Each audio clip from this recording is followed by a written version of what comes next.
Assalamu alaikum students. Hope you all are fine by the grace of Allah.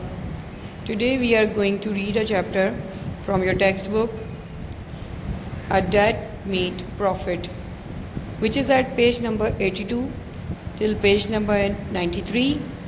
In this chapter, students, we just have to do reading. We don't have to do any exercise. So let's start reading this chapter. You just have to concentrate on the pronunciation and reading. Open up your books and let's start reading. We have a chapter at page number 82, A Dead Meat Prophet. Tortoise picked up his walking stick, put on his cap and announced to his wife, "I am going to town. I won't be long." What Tortoise did not announce was that he had just spied his friend Monkey bounding full speed towards the house. And what again Tortoise did not announce was that Tortoise owed him 3 months' salary. So Tortoise crept out throughout the back door. A few steps later he was hidden in the tall grass to listen to what went on while he was away. A minute later there was a very angry Mr. Monkey hammering at Tortoise's door. Tortoise, open up at once. I have had enough of your dirty tricks. Open up, I say. When the door did open, there was no Tortoise inside the house, only Tortiska, Tortoise's wife. Awkwardly, Monkey began to eat his word, and they tasted very prickly and embarrassing indeed. "Oh, madam, I am dreadfully sorry. I didn't realize it was you. It's just poverty can make one bad-tempered. Is your husband home? I have a small matter to discuss with him." "My husband, oh dear, he left a moment ago." Monkey fought down his anger. "Of course, Mr. Monkey, would you like to leave?" At page number 84 we are reading, "Would you like to leave a message?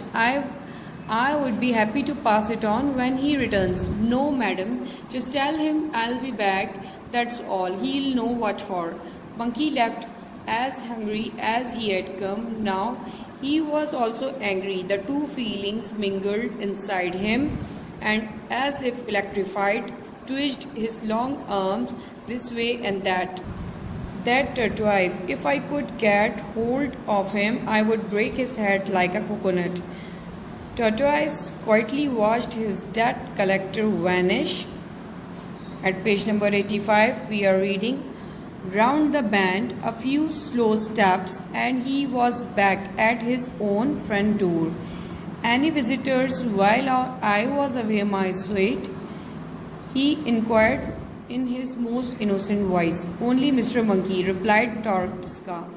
"Oh, it must have been about that expensive contract he promised to award me." Tortoise lied. "But you know these contractors, how unreliable they are. Still, we should hope for the best. But now, Tortiska, let's eat dinner." Tomorrow came, and with it came Monkey. Tortoise still owed him money, yet Monkey could not afford a single groundnut. Yes, a hungry monkey is an angry monkey, especially if he is hungry through no fault of his own. Tortoise will pay today, just let him wait and see." Monkey mumbled to himself as again he knocked on Tortoise's door. But again it was the same story as yesterday. No Tortoise, no money, only Madame Tortiska, and even more infuriatingly, this delicious smell of groundnut soup wafting from the kitchen. He sniffed, and his appetite made him feel dizzy. At page number 87 we are reading, "Yet even monkeys have their pride." No, he would not back. He left his debt still unpaid. Another tomorrow came, and again came Monkey, hungrier and angrier than ever, and Tortoise hid in the long grass at the back of a house till Monkey had gone. "This is too much," complained Tortoise into his soup. "A tortoise can have no peace or privacy in his own home. Or what? No, this monkey needs to be taught a lesson."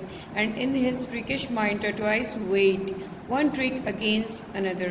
"Let me see now." The words echoed from some studious corners inside Tortoise's shell. "Ah, yes, that's it. That's what I will do." And Tortoise stuck out his head a A triumphant smile crinkled across his mouth. It was time to call Tortuska his better half and partner in trickery. Tortuska, my sweet, come. Now there is one small thing I want you to do for me. Yes, Torty, what is it?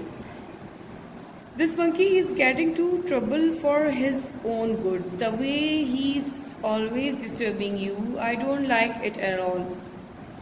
Now I have just been thinking about what to do about it. Now next time monkey comes clarting and battering at our door, I want you to turn me upside down, you understand? Number 88.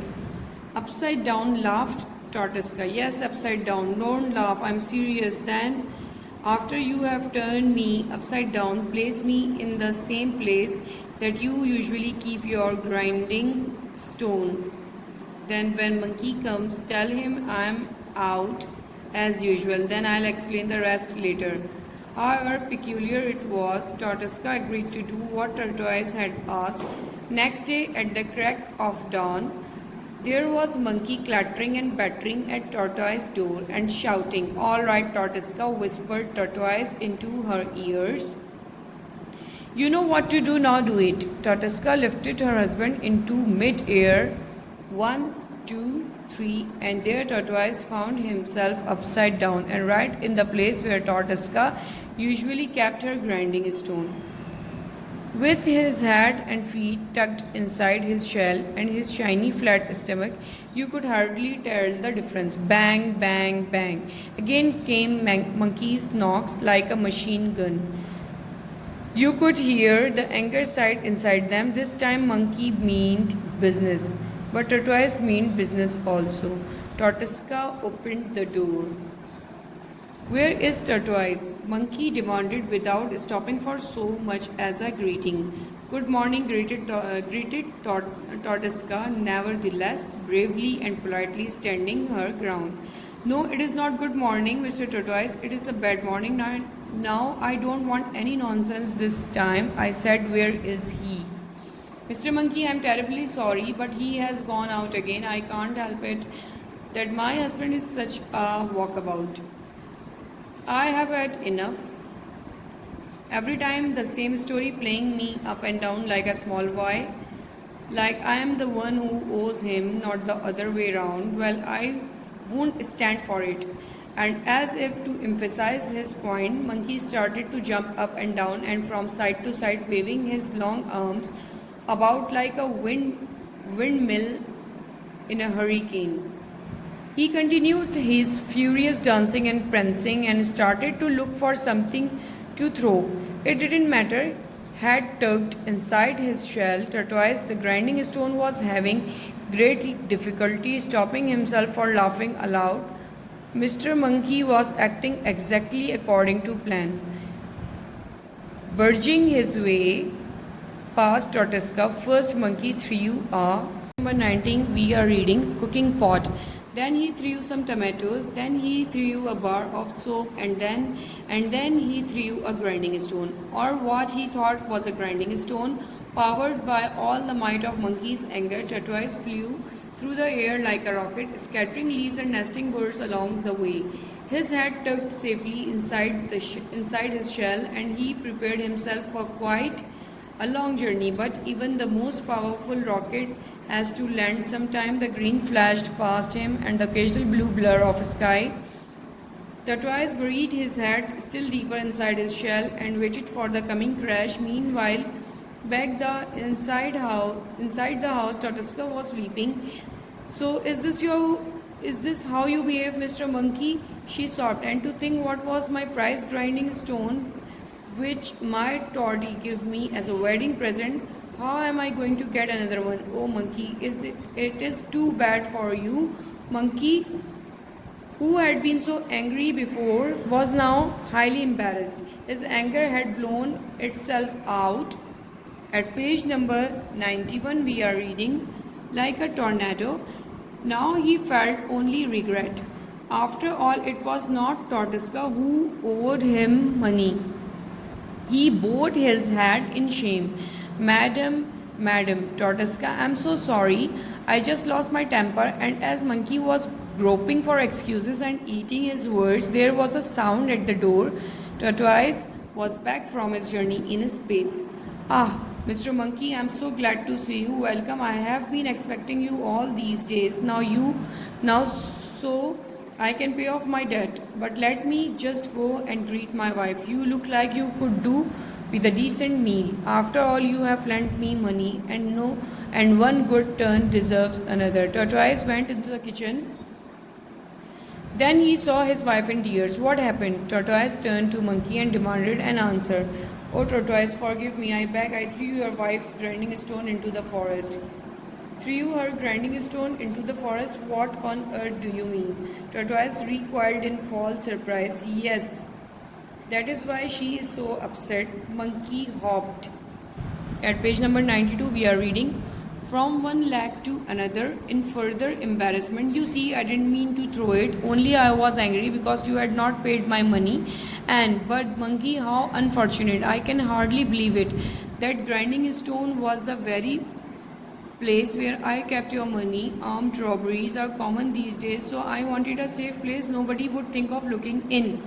What better place than inside a grinding stone? And now you have thrown it into the forest. How very unfortunate for both of us. Monkey groaned and started jumping up and down.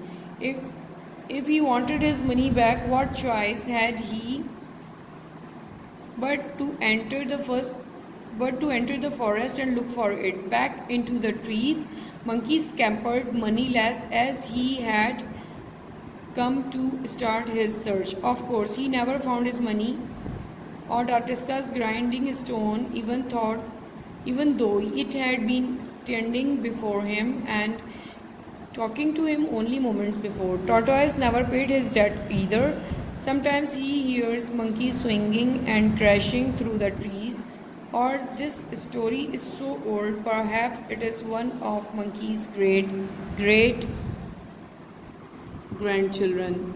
At page number 93, we are reading, sometimes it crosses Tortoise's mind to tell Monkey or Monkey's great grandchild the truth and save him all that wasted energy.